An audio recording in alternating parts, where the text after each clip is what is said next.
2 నెలల నుంచి ఐకమత్యమే మహాబలం అనే ఒక మాట ఎలా ఉంటుందో నేను చవి చూస్తూ ఉన్నాను. ప్రతి ఒక్కరూ కూడా ఎంతో చక్కగా నాకు వెన్నుగా దన్నుగా ఉంటూ నాకు తోడు నీడై ఎక్కడికి వెళ్ళినా ఏ డివిజన్లోకి వెళ్ళినా వారి సహాయ సహకారాలతో అద్భుతంగా ఘన విజయంగా దాన్ని మలుచుకొని తీసుకొస్తా ఉన్నారు. ప్రతి ఒక్కరికి శిరసామ వందనాలు దానికి. అయితే ఇంకా 4 రోజులే ఉంది మనకి. ఇదే స్ఫూర్తితో మనం ముందుకెళ్ళాలి. ఇప్పటిదాకా జరిగింది ఒక ఎత్తు, మన ప్రచార కార్యక్రమాలు కానివ్వండి, ఈ మీటింగులు, స్పీచ్లు ఇవన్నీ ఒక ఎత్తు అయితే రేపు పోలింగ్ అనేది అదొక్క రోజు ఒక ఎత్తు అవుతుంది. కాబట్టి మనందరం ఇదే స్ఫూర్తితో అక్కడ నరేంద్ర మోడీ గారు రావాలి, ఇక్కడ కూటమి గెలవాలి అంటే మాత్రం మనం ఇదే పోరాట పటిమని ప్రదర్శించాల్సిన అవసరం ఉంది. ఎందుకంటే ఇప్పటిదాకా జరిగిన ఎలక్షన్స్ వేరు, ఇప్పుడు జరగబోయే ఎలక్షన్స్ వేరు. మిగతా పార్టీల గురించి వారి పనితీరు గురించి నేను ప్రస్తావించను, కానీ భారతీయ జనతా పార్టీ యొక్క కీలక పాత్ర ఎంతో ఉంటుంది పోలింగ్ లో. నాకు తెలిసిన జ్ఞానం ప్రకారం ఎలక్షన్స్ కి నేను కొత్త అయినా కూడా నాకు ఉన్న పరిజ్ఞానం ప్రకారం ఎలక్షన్స్ దగ్గర, పోలింగ్ బూతుల దగ్గర బీజేపీ కనబరిచే విధానం వేరు, వారికి ఉన్న నాలెడ్జ్ వేరు. కాబట్టి మీ యొక్క సహాయ సహకారాలు పూర్తిగా అందితే మాత్రమే రేపు ఎలక్షన్ అనేది ఫేర్ గా జరుగుతుంది.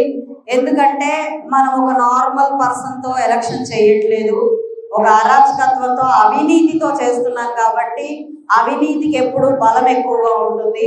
దాన్ని పోరాడాలి అని అంటే మనలాంటి వాళ్ళు ఎంతమంది కలిసినా మళ్ళీ ఎక్కడో ఒక చోట తగ్గచ్చేమో అని అనిపిస్తూ ఉంటుంది. కాబట్టి మనం వాళ్ళకి ఎలాంటి గ్యాప్లు ఇవ్వకుండా జరిగిన ఈ 2 నెలల్లో ఏదైనా మా తరపుగా లేదంటే మీ తరపుగా మన మధ్యలో ఏదైనా వివాదాలు, గ్యాప్లో ఇంకేదైనా భేదాభిప్రాయాలు ఏదైనా ఏర్పడినా వాటన్నిటినీ కూడా ఇప్పటికే మీరందరూ సహృదయంతో మీరు అర్థం చేసుకున్నారు, కలుపుకొని పోతూ ఉన్నారు నన్ను.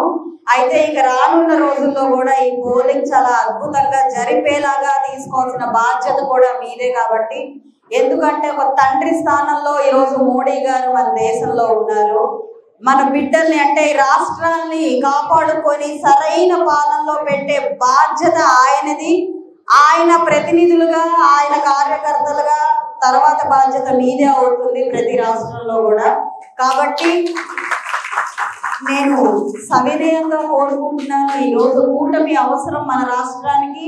దానికి మీ సహాయ సహకారాలు ఎంతైనా అవసరం. కాబట్టి రేపు మే 13న జరగబోయే ఎన్నికల్లో మీ యొక్క సహాయ సహకారాలు నా వెంటే ఉండాలని కోరుకుంటూ, ఆ తర్వాత అన్నగారు, మనమా అన్నగారు కానివ్వండి, అమ్మగారు శనక్కాయల అమ్మగారు కానివ్వండి, అరుణమ్మగారు ఎన్నో పోస్టుల గురించి, తర్వాత ఇచ్చే గౌరవ మర్యాదల గురించి అడిగారు. అమ్మ కంపల్సరిగా నా పరిధిలో నేను చేయాల్సింది ఏదున్నా కూడా నేను ఎప్పుడు ఎల్లవెల్లా మీతోనే ఉంటాను. మీకు ఏది కావాలి అన్నా అమ్మాయి నాకు ఇది చేయాలరా అంటే చాలు, నేను వస్తాను. కంపల్సరిగా ప్రతి ఒక్క పని జరుగుతుంది. మీరు కోరింది ఏదైనా అది నా పరిధిలో ఉన్నది చేసి తీరుతానని అందరికీ చెప్పుకుంటున్నాను ఈ సభాపూర్వకంగా.